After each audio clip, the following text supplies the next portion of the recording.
from the National News Studio, Sri Lanka.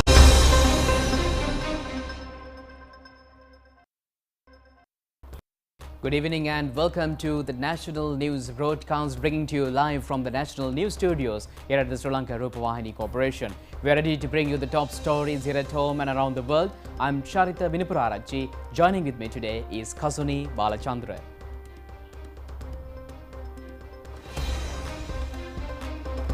The Prime Minister reiterates that the central bank will be allowed to function in freedom. There will not be any electro gas distribution tomorrow as well. China delivers the first installment of a $28 million donation of medicines to Sri Lanka. Attention has been focused to make use of least utilized lands of the plantation companies for cultivations. Priority to be given in the supply of fuel to the needs of plantation sector. Several cultivation programs titled Fight Till Securing Victory get underway. The opposition leader says what is more important to him is to have the freedom to go before the people without fear and suspicion. All tickets for the first two T20 matches between Sri Lanka and Australia have been sold. A great enthusiasm among fans to purchase tickets. A dispute between drug racketeers is suspected to be the reason behind the Alukama shooting incident. Continuous shelling on Odessa town in Ukraine. On to those and other stories in detail now, and starting off with local stories. Aeroflot has suspended commercial flights to Sri Lanka. Meanwhile, the Russian Foreign Ministry has summoned Sri Lanka's ambassador to Moscow and expressed protest over the detention of an Aeroflot plane in Sri Lanka. The decision of suspending commercial flights was prompted by the unfavorable situation as regards guarantees and unobstructed flights of the airline's aircraft to Sri Lanka. Aeroflot said in a statement. The airline suspended the sale of tickets to Colombo as well. As reported earlier, an Aeroflot Airbus A330 arrived in Colombo on Thursday morning and was supposed to return to Moscow on the same day. However, the departure was reportedly postponed due to a court proceeding. Meanwhile, AirTASS Russian news agency said Russian Foreign Ministry today summoned the Sri Lanka's ambassador to Moscow, Janitabe Vikramalinge, and expressed strong protest over the airline issue. The Russian Foreign Ministry said that it has urged the Sri Lankan side to settle this problem as soon as possible to avoid its negative impact on traditionally friendly bilateral relations. The enjoining order was issued by Colombo Commercial High Court judge after hearing a complaint filed by Celestial Aviation Trading Limited, an Irish company. Yesterday, Sri Lanka's government also raised objections against the enjoining order issued by Colombo Commercial High Court, with additional Solicitor General Sumati Dharmawardena urging to the court to suspend the enjoining order. Tourism Minister Harin Fernando has also expressed concern over the matter, claiming it could affect the tourism industry with Russian tourist arrivals. And meanwhile, Prime Minister Ranil Wickremesinghe says Sri Lanka is only at the beginning of the current crisis. He further says that the support of the friendly countries is needed to face the situation. Addressing a session of professionals, the Prime Minister further says that they will not intervene in the functioning of the central bank. The Prime Minister has also delivered the keynote address at a special seminar organised by the Rakimu Jayatu Lanka organisation at the Foundation Institute in Colombo last evening. The Prime Minister has clarified on the severity of the current crisis. And as I said, this is only the beginning. At the moment, there are no queues for petrol. What you don't understand is that I have to do the job not only of the Prime Minister but a firefighter. Every morning, from where can you find $20 million, $30 million, $40 million to pay for a ship? If we miss one, then there will be a shortage that day. You can't carry on a government like this. The problem we face now is so bad that what will happen when the Ukraine crisis comes on is another story. We have run down our economy. We have state enterprises owning trillions and trillions of rupees to the banks. We have enterprises that are losing. We have projects which will not benefit Sri Lanka. There are no priority lists. Even till recently, different agencies were actually using the different credit lines to order what they wanted. There was no priority. If someone said, I want fertilizer, that was there. If someone said, I want petrol, fuel, it was there. we had to establish a priority order and sort of centralize the distribution, the access to the foreign credit lines. So this is just a start of what we have to do. The worst is still to come. As you know, we may not have food. And our food supplies are enough until about September, October. Because we didn't have enough fertilizer either for Maha or for Yala. Now we are trying to get fertilizer for the next Maha season. If we do, then we will certainly be self-sufficient by February next year. What do you do in between? As the economy fails, more and more jobs are being lost. More and more enterprises, big and small, are collapsing. This is what we are going for. Time will come when people may not eat 3 meals a day. If they survive, they may need 2 meals. That situation will come for some of our people. We have to avoid hunger. Is there an end to it? Well, we are talking with our other nations, the friendly nations, to get help. There is light at the end of the tunnel, but to ensure there are no earth slips while we go through the tunnel. That's the problem. We cannot get through this year by ourselves. We need a few $1 billion to come from outside. Otherwise, this country cannot survive. We need to get that money. We have to reach out again to the people we rejected. To the Japanese, who have been our friends from the 1952 to today, who are hurt by what happened. Which country rejects $3 billion worth of aid without a thank you, without even having a negotiation? Just say we don't want it. Then how do you bring back confidence with those people? We are lucky that India has come forward to help us at the hour of our need. Other countries are chipping in. China has come with assistance, but someone in the government went and negotiated a loan, a swap, which we cannot use. We have to look at Europe and the West, but unfortunately the West are also holding. China also has a problem. You can't have friend relations with countries and then throw them aside. Some official decides we don't want it, however high he is, and that's the end of it. What is the end result? We are starving. Whenever we had a problem earlier, it was Japan who bailed us out. I remember during the Kuwait war, when all our people had to return from the Gulf, and President Premadasa sent me to Japan to meet Prime Minister Kaifu. He took the letter, he put it on a side, said, yes, I'll ask my people to study it.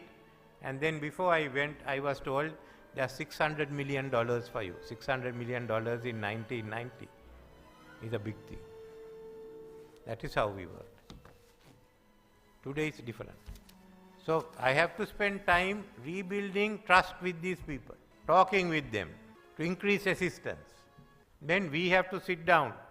We have talked with the IMF, push through an agreement soon. There are a large number of countries waiting to go up to the direct board. And at the same time, we have to decide on our debt.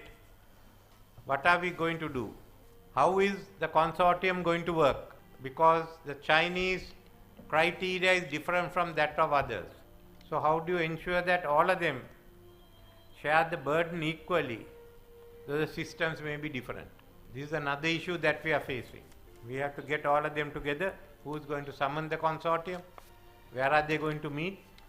And how are they going to agree? So we have to speak to all the members to see how we can help to iron out the differences. So this is the situation we are in. To go forward, we need their help. We have to get their help. Then only we can start working out within the country.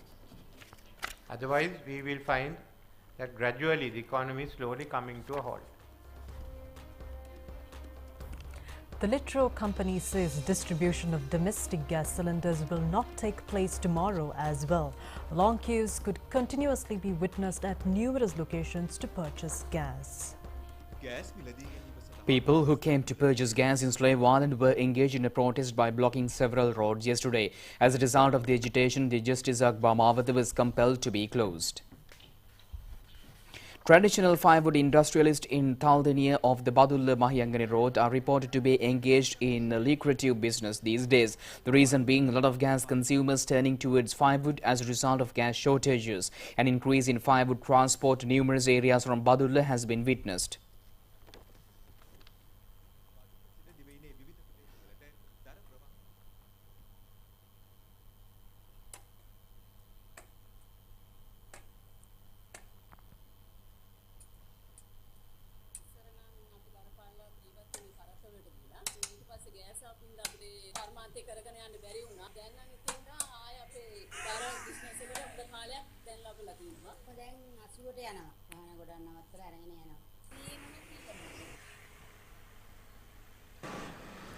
People in Horana are waiting in queues to purchase diesel for around 4 days. Our correspondent says in some locations, queues stretching more than 1 kilometer were observed.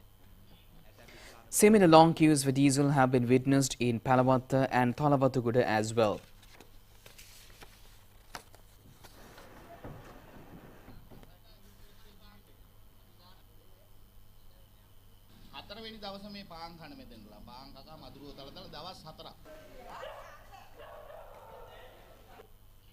A group of consumers in Hatton demanding kerosene oil has conducted a protest blocking the Hatton-Colombo road. The consumers have been standing in queues at a filling station in Mallipur in Hatton since dawn today.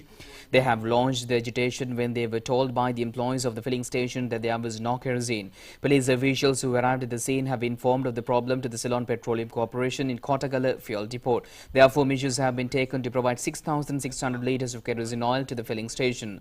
There were more than 2,000 persons seeking kerosene oil, and each of the consumers were given kerosene valued at 300 rupees. Large number of kerosene oil consumers have been stranded at filling stations in Nuwara town as well. The people have been flocking at the filling stations to purchase kerosene, disregarding the bad weather conditions. The Petroleum Tank Owners Association says that somewhat shortfall has been recorded in reporting to daily duties by petroleum tanks. Secretary of the Petroleum Tank Owners Association D.V. Shanta said that normally they deploy for service around 250 to 300 vehicles in a day. However, in the past few days, only between 100 to 150 vehicles were operated. The reason being not every tank receiving orders.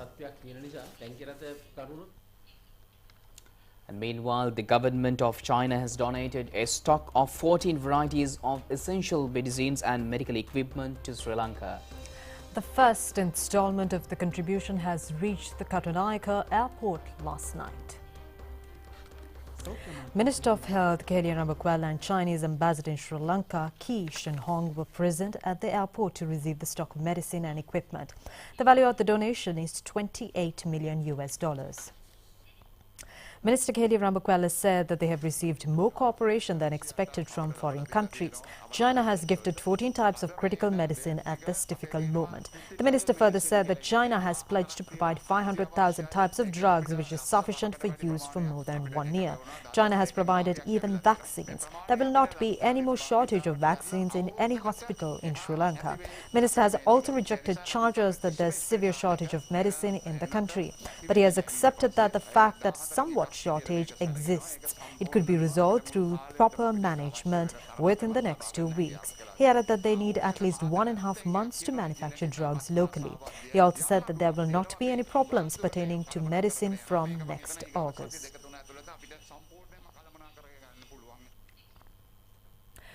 President Gotabaya Rajapaksa has instructed officials last evening to speedily prepare a program to identify least utilized land belonging to plantation companies and to grow crops in such lands. And he has given the order at a discussion on challenges faced by the plantation sector at the President's office in France. More than 9,000 hectares of uncultivated lands owned by 23 plantation companies have been identified. The President has pointed out on this occasion to identify the appropriate crops to be cultivated in such lands. Sense of transparency should be maintained in evaluating the foreign exchange received by the country in exporting tea. The President has also instructed the officials to look into the possibility of conducting tea auctions in Dollar Valley. Attention has also been focused on the need for a systematic program in the provision of fuel for the industries in the plantation sector. Accordingly, plantation factory owners are able to receive fuel according to the recommendations of the authorities. It has also been disclosed at this occasion that the farmers by now have received the highest price for the export agricultural crops in the history of the country. A group of government officials headed by Minister Ramesh Patran has attended the event. Many citizens of the country are now directing themselves in numerous cultivations in order to face a possible food shortage. Grow more food programs are being conducted in many parts of the island. Kurunegala district program of the Enchanting Home Gardening National Program commenced with the objective of directing the people for cultivating has commenced at the Sustainable Agricultural Research and Development Centre in Markandura yesterday. Practical and theoretical knowledge has been provided to more than 200 women regarding preparation of home gardens based on the application of organic fertilizer. Farmers in Padukka say they are presently engaged in yalla cultivation using the organic fertilizer provided by the government. Farmers in Ambalipitia have commenced paddy cultivation in the yalla season in an extent of over 2,000 acres of land. The Department of Agriculture has conducted a program to provide seed paddy for the yalla season in Morakatia in Ambalipitia. Prosperous Tumbakaravila crop cultivated without the use of poisonous substances is reported from Bogas Vava in Vaunia. Farmers say they are reaping a bountiful harvest.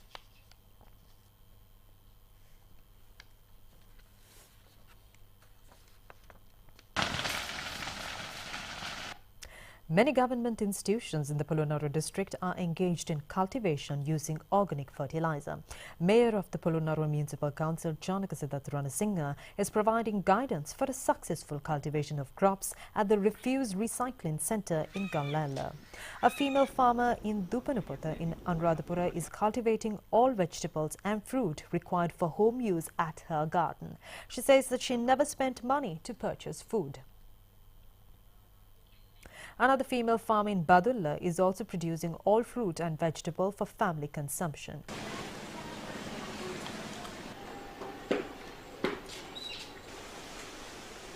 Another paddy farmers in Ottapu and Radhapura are reported to be turning towards soya bean cultivation.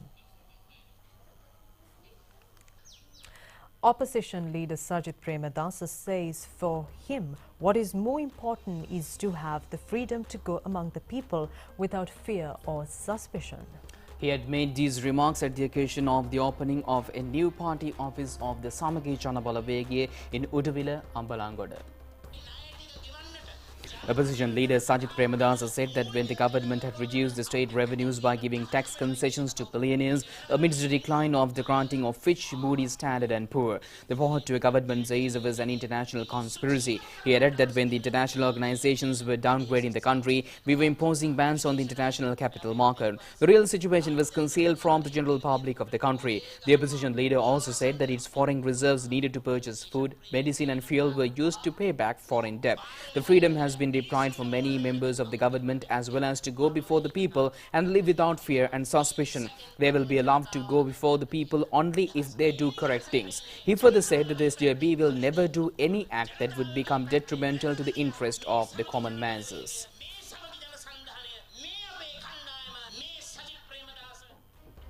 And meanwhile, the Janata Vibhukti Peramuna says payments in state services should be based on the amount of work done and not on the duration of employment.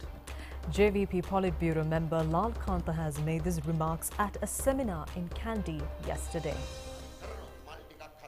JVP Politburo member Lal Kanta said that the practice of making payments according to the time of work should be stopped.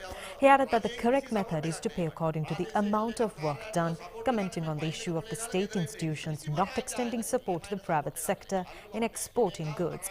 He said that both the state service and the foreign service are totally unsuitable to cater to the needs of the country.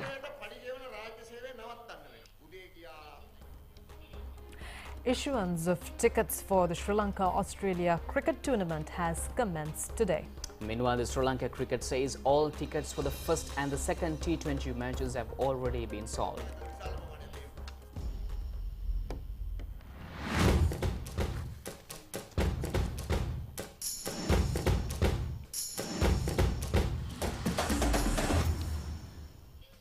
The cricket tournament between Sri Lanka and Australia includes the 3 T20 matches, 5 one-day internationals and 2 test matches. Large gatherings were seen at the counter at the Sri Lanka cricket since this morning to purchase tickets for the T20 and ODI fixtures.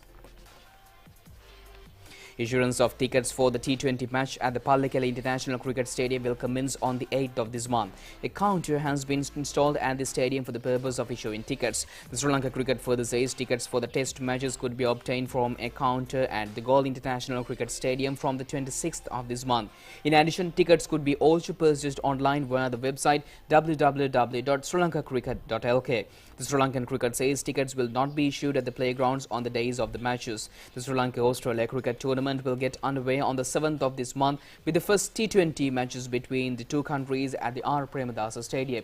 The official broadcasting rights of the tournament, scheduled to take place till the 12th of July, has been granted to the national television. The Ministry of Education says that the second school session of the year for government and private schools will commence on next Monday. And meanwhile, the police says a confrontation of drug racketeers may have triggered the Alutgama shooting incident. Police media spokesman SSP Nihal Thalduwa made a clarification in this connection. Police media spokesman SSP Nihal Thalduwa said a shooting incident took place in the Alutgama police division yesterday. A 47-year-old person engaged in king coconut business was killed in the incident. He was a resident of Beruwala. 4 police teams are currently engaged in an investigation into the incident. According to the information received so far, the shooting has triggered as a result of a personal dispute between those engaged in drug trade. Opinions have been expressed regarding the shooting incident that has taken place in Nirmala Mawathe, Paranadura yesterday. Police media spokesman SSP Nihal Thalduwa said that a person in a motorcycle was shot by death. 2 other persons came in a motorcycle. Further investigations have revealed that the shooting was the outcome of a rivalry between groups of drug racketeers. A soldier engaged in drugs in Daya Road, Vallavatta, was reported to have shot himself. The police says he was a security officer of a parliamentarian. Police media spokesman SSP Nihal Thalduwa said that the soldier was deployed for the security of a parliamentarian residing in Daya Road. The victim is a 22-year-old resident of Wallapane. It has also been reported that the soldier has arrived at an abandoned location several meters away from the parliamentarian and shot himself using his official firearm. However, further investigations are underway to determine whether he shot himself or he was fired upon by another party. Today is the 57th day of the protest in front of the Presidential Secretariat in Goldface Green. Agitators were shouting slogans and engaging in protests at the site even at late hours in the night yesterday.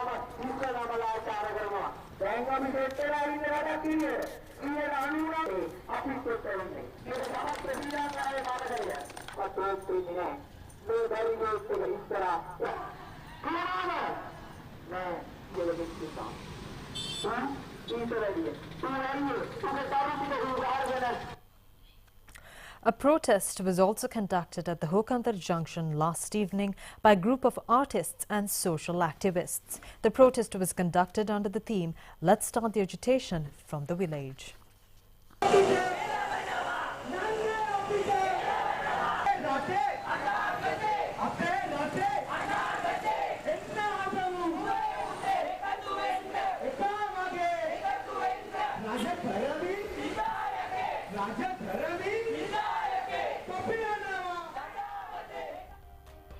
The Samagi Janabala Vegya says there's no agreement within the government regarding the 21st constitutional amendment. SJP parliamentarian Mujibur Rahman said at a media briefing today that as a result, the common masses are being subjected to more difficulties.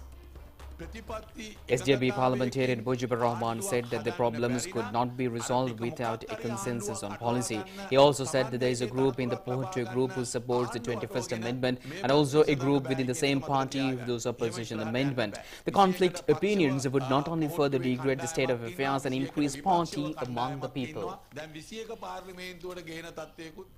Now for more news items in brief. Two were compiled by co-president of the Tisra Development Project in Singapore, Mrs. Anisha Jaikodi. One will today. A meeting between Sri Lankan High Commissioner in India, Milinda Murugada, and Tamil Nadu Chief Minister M.K. Stalin have taken place at the Chief Minister's office today. The meeting was centered upon a joint diplomatic strategy. The High Commissioner has also extended his gratitude to the Tamil Nadu Chief Minister and the people in the state for the extension of humanitarian aid amounting to 2 million rupees to Sri Lanka recently.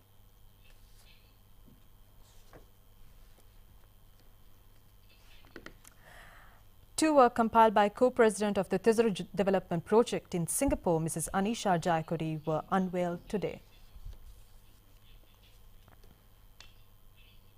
And meanwhile, the health sector points out that children could be subjected to malnutrition if they fail to receive a meal enriched with appropriate nutrients. Specialist physician on children's diseases Dr. Deepal Perera says parents should focus stern attention on the food patterns of the children.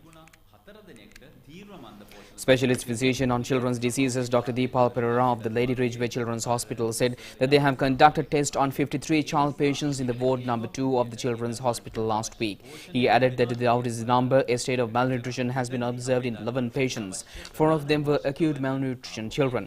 A disparity between weight and height of the children has also been recorded. The specialist physician further said that they have decided to find out whether children are actually receiving the required nutrition. He added that they have found out that a decline in the receipt of major nutrients, carbohydrate, proteins and lipids and micronutrients, minerals and vitamins have also been observed. Dr. Deepal Perera added that they believe the lack of understanding among the parents on the nutrition of children may have contributed with this situation. He also said that it is imperative to provide a healthy and nutritious meal in the morning and at noon for children. He has also pointed out that addition of green leaves, sprouts, eggs and vegetables enables to have a balanced diet for the needy children. 2 men have been arrested by the STF with 349 kilograms of Kerala cannabis, which has a street value of more than 50 million rupees during raids in Jaffna and Kilinochchi yesterday. The STF said 141 kilograms of such cannabis smuggled from South India was recovered at a house at Alipiti in Jaffna, while another contraband of 208 kilograms of cannabis was recovered at Vivekananda Nagar in Kilinochchi. 2 suspects aged 43 and 46 were taken into custody along with the half of cannabis. The STF also seized a luxury car which was being used to transport and sell Kerala cannabis. The suspects were handed over to the Kaids and Kilinochchi police for further investigations. It was revealed that the cannabis was sold at the Sri Lankan waters by Indian multi-day fishing trawlers and then passed on the local fishermen. Meanwhile, in a separate incident, STF arrested a person with 12 kilograms of Kerala cannabis at Vetikaya in Kurunagala. One-person art exhibition by Prasadini Kumari is being conducted at the Lionel Wendt Art Gallery in Colombo these days. The event has been named as Spandana or Rhythms. This is the first art exhibition of Prasadini Kumari, which includes 30 drawings. She is a graduate in visual arts at the University of Aesthetic Studies. Prasadini Kumari has been engaged in artistic creations for 2.5 years using different mediums of art. The exhibition ends tomorrow.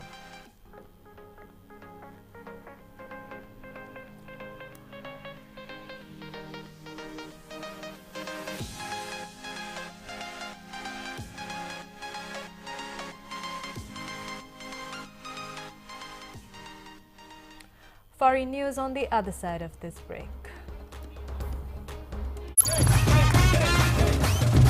Sima Kotami Pantan. நீங்கள் எங்கிருந்தாலும் உங்களுடைய எந்த ஒரு வர்த்தக நடவடிக்கைகளையும் சரியாக செய்து கொள்ள முடியும் என்பதை அறிவீர்களா? ஒரு சிலருக்கு மட்டும் இருக்கும் சுதந்திரத்துடன் தொழிலுக்கும் சுதந்திரத்துக்கும் இடையிலான சரியான சமநிலையை பேணுவதற்கு நாங்கள் உங்களுக்கு இடமளிக்கிறோம். அதனால்தான் நீங்கள் எங்கிருந்தாலும் உங்களுக்கு தகவல்களை தந்து உங்களுக்கு அவசியமான நிதி கொடுக்கல் வாங்கல் வசதிகளை எளிதாக்குவதுடன் தடைகளின்றி முன்னோக்கி செல்ல சகல வழிமுறைகளையும் நாம் வழங்குகிறோம். மக்கள் வங்கி ஆன்லைன் வர்த்தக வங்கி முறைமை. எங்கிருந்தாலும் வியாபாரத்தை பற்றி சிந்தியுங்கள்.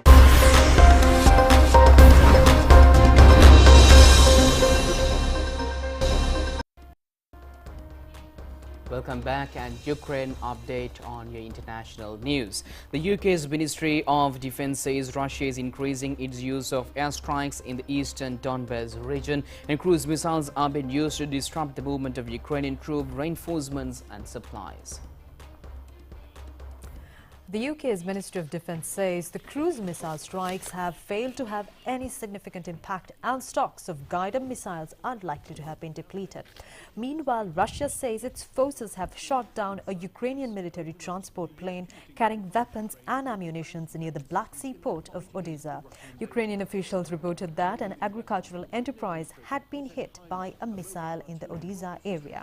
Fighting is continuing on the streets of the eastern city of Severodonetsk, the governor of Luhansk region says. Zima Kotomi, Fantan.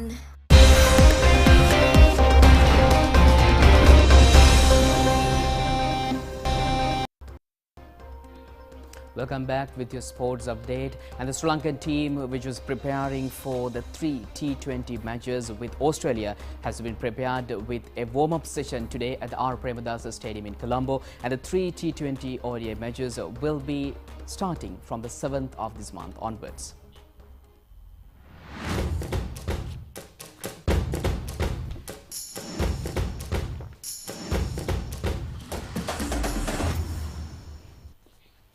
The Sri Lankan reserve for the tournament is comprised of 18 players. Captain of the team is Dasun Shanaka.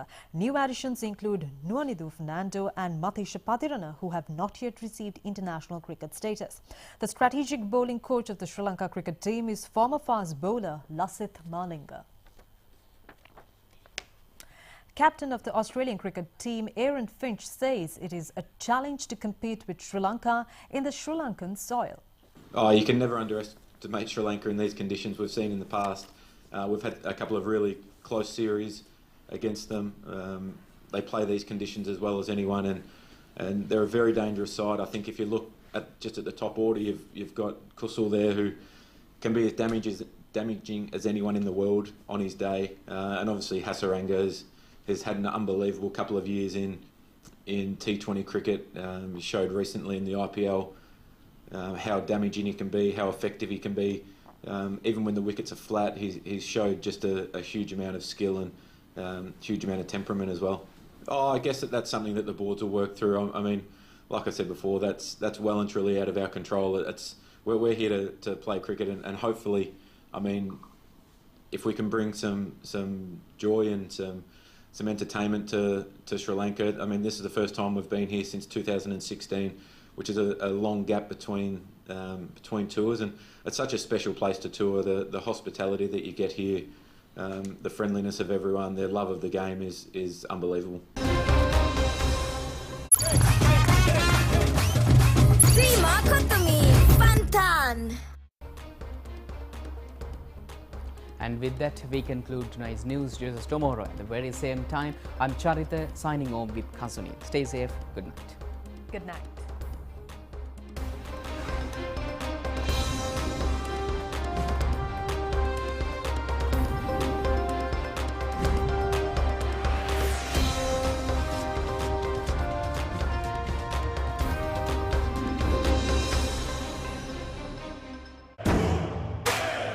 Australia Tour of Sri Lanka.